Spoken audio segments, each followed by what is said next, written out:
Hello students, कैसे हैं आप सभी।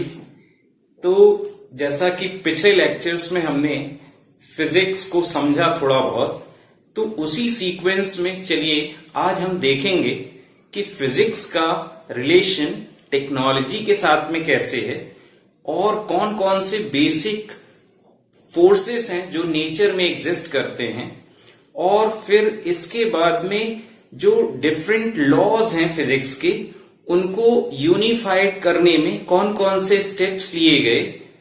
तो फिजिकल लॉज का नेचर क्या है और कंजर्वेशन लॉज कौन कौन से हैं। तो मैं नरेंद्र कुमार द्विवेदी एक बार फिर से आप सभी का स्वागत करता हूं अपने इस YouTube channel Narendra Kumar Dwivedi the physics lover में। तो चलिए, हमारा पहला टॉपिक आज का physics in relation to technology.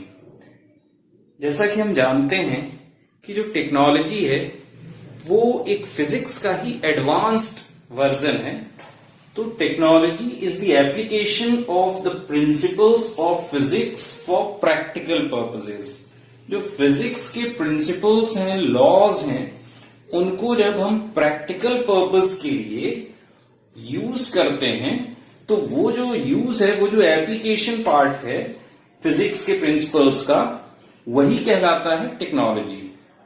तो समहाउ हम इसको एक अगर शॉर्ट में समझना चाहें तो हम ये वो कह सकते हैं कि जो टेक्नोलॉजी है it is the advancement of physics. Physics का ही एडवांसमेंट है। तो कुछ एग्जाम्पल्स से हम इसको समझने की कोशिश करते हैं। तो जैसा कि पहला एग्जाम्पल है कि स्टडी ऑफ लीवर सिस्टम। जो लीवर सिस्टम फिजिक्स का पार्ट है, उसकी जो स्टडी है उसने टेक्नोलॉजी को हेल्प किया टू डिजाइन यूजफुल मशीन्स। जो बड़ी बड़ी मशीन्स हैं जैसे जेसीबी है, तो ये सारी मशीन्स लीवर सिस्टम पे काम करती हैं और वो लीवर सिस्टम फिजिक्स का पार्ट है। Fluid flow, study of fluid flow जो कि फिजिक्स का पार्ट है, उसका application part design of aeroplanes. जो एरोडायनामिक्स है, वो एरोडायनामिक्स कहां से आया? स्टडी ऑफ फ्लूइड फ्लो से आया। ठीक इसी तरीके से जो वेदर फोरकास्टिंग है, वो वेदर फोरकास्टिंग में सैटेलाइट की हेल्प ली जाती है। स्टडी ऑफ सैटेलाइट्स ने वेदर फोरकास्टिंग को पॉसिबल बनाया। अगला हमारे पास में जो हीट का कन्वर्जन वर्क में होता है, इस कंसेप्ट ने, इस स्टडी ने हीट इंजन्स को डिजाइन करने में हेल्प किया, मदद की। इसी तरीके से जो हमारा सेमीकंडक्टर है, जंक्शन डायोड है, ट्रांजिस्टर्स हैं, इनकी जो स्टडी है, इसने हेल्प आउट किया टेक्नोलॉजी को to design radio, televisions, computers, robots etcetera. तो next, discovery of nuclear fission ने न्यूक्लियर पावर प्लांट्स को डेवलप करने में हेल्प किया। और न्यूक्लियर पावर प्लांट्स जो कि huge amount of power continuously generate कर रहे हैं पावर प्लांट्स, तो उनको डिजाइन करने के लिए concept of nuclear fission help होता है। ठीक इसी तरीके से जो डिस्कवरी ऑफ एक्सरेज हैं, इसने मेडिकल फील्ड और इंडस्ट्री में रिवॉल्यूशन, क्रांति सी ला दी। ठीक इसी तरीके से इलेक्ट्रिक बल्ब्स, लैंप्स, ट्यूब्स, ये सारे के सारे concept of conversion of electric energy into light use करते हैं कि इलेक्ट्रिक एनर्जी लाइट में कन्वर्ट होती है। इस कंसेप्ट को इसमें यूज किया जाता है। जो इलेक्ट्रोमैग्नेटिक इंडक्शन की डिस्कवरी है, फैराडे साहब ने जो दिया था, उस इलेक्ट्रोमैग्नेटिक इंडक्शन के डिस्कवरी होने से electric generators, Motors, furnaces etcetera बनाने में, उनको डेवलप करने में काफी यूजफुल हुआ ये डिस्कवरी ऑफ इलेक्ट्रोमैग्नेटिक इंडक्शन। और इलेक्ट्रोमैग्नेटिक वेव्स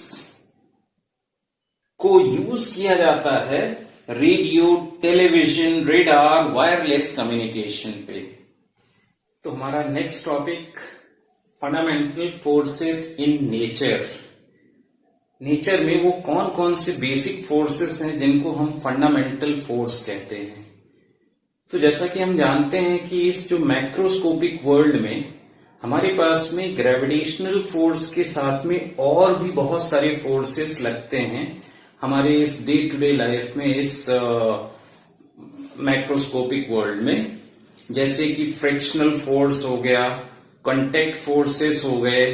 इसके बाद में अगर हम स्प्रिंग को कंप्रेस करते हैं, मैग्नेट्स के बीच में लगने वाला फोर्स, तो ऐसे कई सारे फोर्सेस लगते हैं एक्सेप्ट ग्रेविटेशनल फोर्स। तो जहां तक हमारे पास में जो फंडामेंटल फोर्सेस हैं वो 4 फंडामेंटल फोर्सेस हैं। ग्रेविटेशनल फोर्स, देन हमारे पास में आ जाता है electromagnetic force, nuclear force, weak force. ये 4 हमारे पास में फंडामेंटल फोर्सेस हैं। तो चलिए हम समझते हैं एक एक करके। सबसे पहला जो फंडामेंटल फोर्स है नेचर में एग्जिस्ट करता हुआ, ग्रेविटेशनल फोर्स। तो ये force basically force of attraction होता है between 2 bodies in the universe. 2 bodies universe में हैं अगर, ऑब्वियसली दोनों अलग अलग मासेस की हैं, सेम मास की भी हो सकती हैं, और अगर कुछ डिस्टेंस पे रखी हुई हैं तो उनके बीच में फोर्स ऑफ अट्रैक्शन लगता है। और ये फोर्स ऑफ अट्रैक्शन कैलकुलेट किया न्यूटन ने। तो वो जो डिपेंडेंस है फोर्स की, फोर्स किस किस फैक्टर्स पे डिपेंड करता है वो बॉडीज के बीच में, तो इसको कैलकुलेट किया न्यूटन ने, और इसको हम जानते हैं न्यूटन्स लॉ ऑफ ग्रेविटेशन के नाम से, जो ये बताता है कि जो 2 बॉडीज के बीच में जिनका मास m1 m2 है और जो r डिस्टेंस पे रखी हुई हैं, तो उनके बीच का जो फोर्स ऑफ अट्रैक्शन है वो प्रोपोर्शनल होता है दोनों बॉडीज के मास के प्रोडक्ट के, और इनवर्सली प्रोपोर्शनल होता है to the square of distance between them. उनके बीच की जो दूरी है उसके वर्ग के अनुक्रमानुपाती होता है।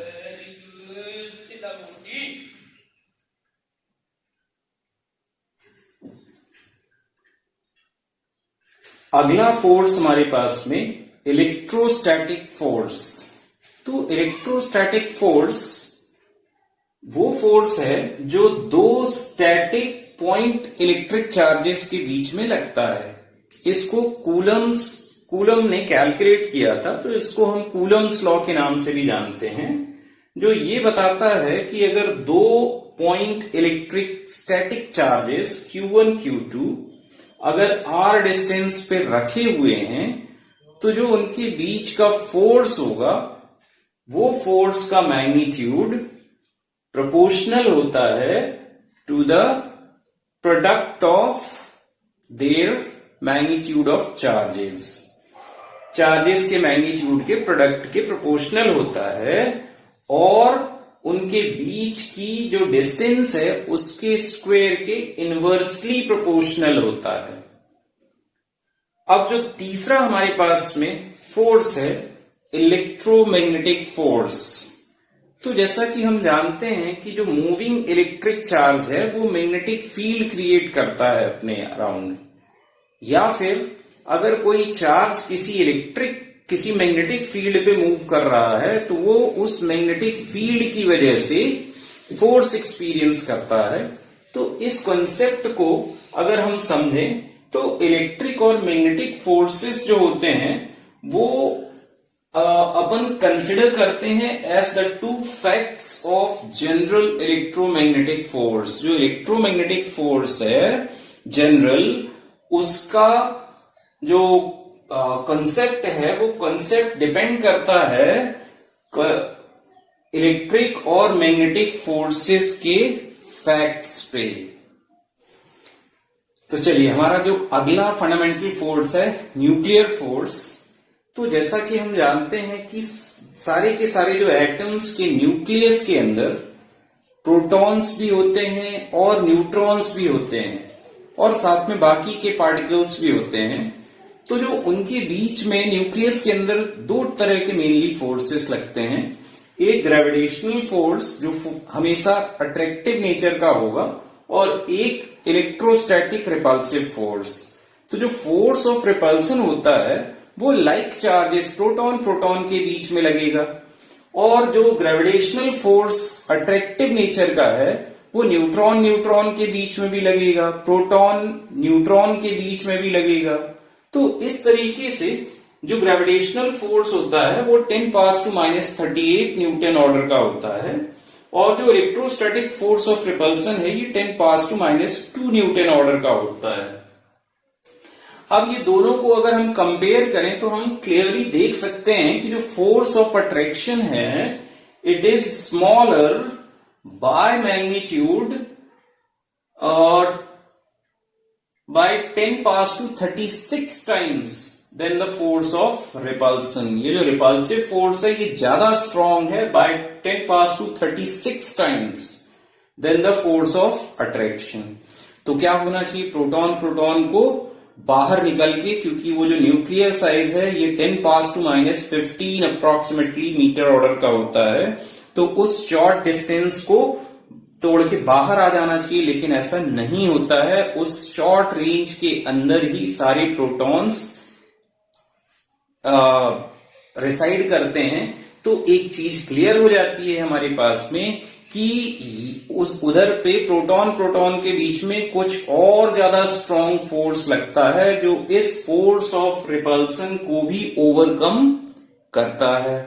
तो वो फोर्स कहलाता है न्यूक्लियर फोर्स, जो कि नेचर ने दिया हुआ है न्यूक्लियस को कि आप इस फोर्स को लगाइए और वो सारे के सारे प्रोटॉन्स को अपने अंदर बांध के रखिए। तो अब हमारे पास में अगर हम देखें तो ये जो 10⁻⁻15 मीटर से ज्यादा अगर डिस्टेंस हो जाएगी तो जो न्यूक्लियर फोर्स है ये क्विकली नेग्लिजिबली स्मॉल हो जाता है, या यूं बोलें कि खत्म हो जाता है। तो सारी की सारी डिस्टेंसेस इस 1 फर्मी या 10⁻⁻15 मीटर से कम होनी चाहिए। उसके लिए ये जो न्यूक्लियर फोर्स है ये हमारे पास में एक सफिशिएंट अमाउंट का एक्ट करता है बिटवीन द न्यूक्लियॉन्स।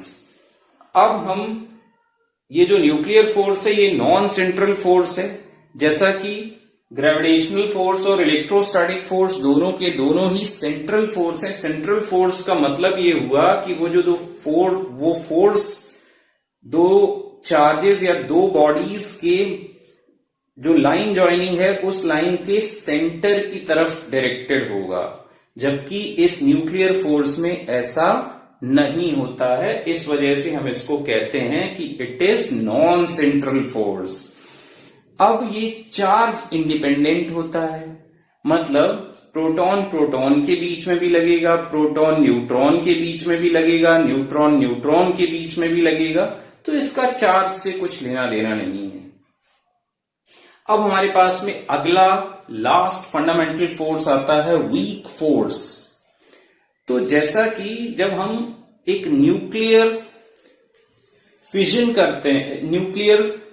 करते हैं तो उस न्यूक्लियर फिजन पे हमारे पास में beta decay, radio active beta decay जब होता है तो उसमें न्यूक्लियस से एक इलेक्ट्रॉन और साथ में न्यूट्रिनो निकलते हैं। तो ये जो इलेक्ट्रॉन और न्यूट्रिनो हैं ये आपस में जो इंटरेक्शन करते हैं, आपस में जो फोर्स एक्सचेंज करते हैं, वो फोर्स को हम नाम देते हैं वीक फोर्स। तो हमारा अगला टॉपिक है नेचर ऑफ फिजिकल लॉज। जो फिजिकल लॉज हैं उनका बेसिक नेचर है कंजर्वेशन। लाइक एनर्जी, कोई भी अगर बॉडी फॉल हो रही है किसी सर्टेन हाइट से, तो बिफोर हिटिंग द ग्राउंड अगर हम देखें तो वहां पे जो टोटल एनर्जी है, sum of kinetic and potential energy, वो कांस्टेंट आएगी at any point along that path. तो इस तरीके से हमारे पास में एनर्जी हमेशा कंजर्व होती है। अगर हम सारे फॉर्म ऑफ एनर्जी को ऐड करें तो वो जो एडिशन है कोई भी अगर प्रोसेस हो रहा है तो वो जो एडिशन है वो उसकी इनिशियल एनर्जी के बराबर आएगा जो प्रोसेस के पहले थी सिस्टम की एनर्जी। इसी तरीके से जो मास है वो भी कंजर्वेशन लॉ को, कंजर्वेशन नेचर को फॉलो करता है। लेकिन जो आइंस्टीन साहब थे, उन आइंस्टीन साहब की जो थ्योरी ऑफ रिलेटिविटी के आने से ये चीज थोड़ा सा दिक्कत में आ गई और ये माना जाने लगा कि जो न्यूक्लियर प्रोसेसेस होती हैं, न्यूक्लियर फिजन होता है, उसमें मास ही एनर्जी में कन्वर्ट होता है। वो मास डिफेक्ट जो होता है न्यूक्लियर प्रोसेस होने के बाद में, तो वो मास डिफेक्ट बेसिकली एनर्जी में ट्रांसफॉर्म होता है। तो जो थ्योरी ऑफ रिलेटिविटी है उसके according E equals to mc square delta mc square, where delta m is mass defect.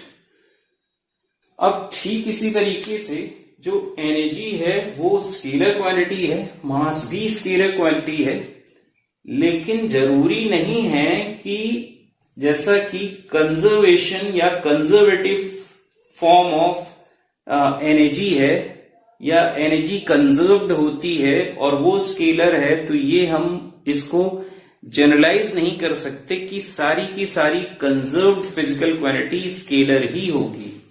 हमारे पास में कुछ फिजिकल क्वांटिटीज, कुछ लॉज जो कंजर्वेशन को फॉलो करते हैं, कंजर्वेशन नेचर को ओबे करते हैं, बट स्केलर नहीं है। जैसे कि टोटल लीनियर मोमेंटम और टोटल एंगुलर मोमेंटम, ये दोनों के दोनों वेक्टर हैं और साथ में कंजर्वेशन नेचर को पजेस करते हैं। तो चलिए हम लेते हैं अपना अगला टॉपिक, कंजर्वेशन लॉज।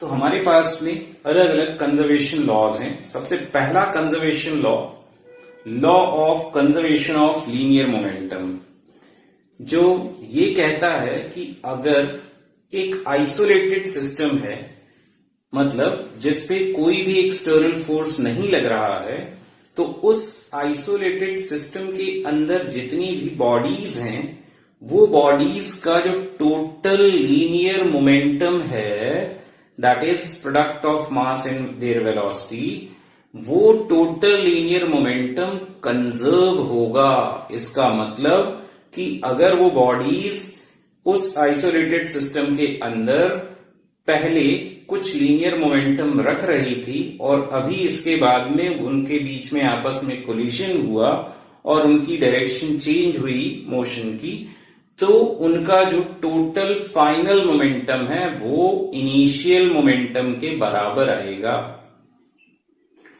अगला हमारे पास में है law of conservation of mass energy. तो ये बेसिकली कॉम्बिनेशन है conservation of mass and conservation of energy का। जैसा कि हमें मालूम है कि जो जनरल लॉ है कंजर्वेशन ऑफ एनर्जी का, वो किसी भी टाइप के फोर्सेस के लिए ट्रू है। मतलब एनर्जी हमेशा कंजर्व होगी चाहे कोई भी फोर्स लग रहा हो बॉडीज में। Total mechanical energy, total energy conserve होगी। अब इसी तरीके से जब हम ये दोनों कंजर्वेशन ऑफ मास और एनर्जी को हम कंबाइन करते हैं तो हमारे पास में एक लॉ निकल के आता है कि sum total of mass and energy of the universe remains constant. The sum total of mass and energy in the universe remains constant. Mass और एनर्जी का जो टोटल सम है वो यूनिवर्स में हमेशा कांस्टेंट होगा। अगला हमारे पास में लॉ है law of conservation of angular momentum, जो ये बताता है कि अगर किसी आइसोलेटेड सिस्टम पे, मतलब अगर उस सिस्टम पे कोई एक्सटर्नल टॉर्क नहीं लग रहा है, तो उस सिस्टम का जो टोटल एंगुलर मोमेंटम है वो कंजर्व होगा, कांस्टेंट होगा। अब इसी तरीके से हमारे पास में आता है कंजर्वेशन ऑफ इलेक्ट्रिक चार्ज। तो ये कंजर्वेशन ऑफ इलेक्ट्रिक चार्ज हमें बताता है कि अगर कोई आइसोलेटेड सिस्टम है, सिस्टम ऑफ बॉडीज है, तो उस सिस्टम का जो टोटल इलेक्ट्रिक चार्ज होगा वो हमेशा कांस्टेंट होगा, कंजर्व होगा।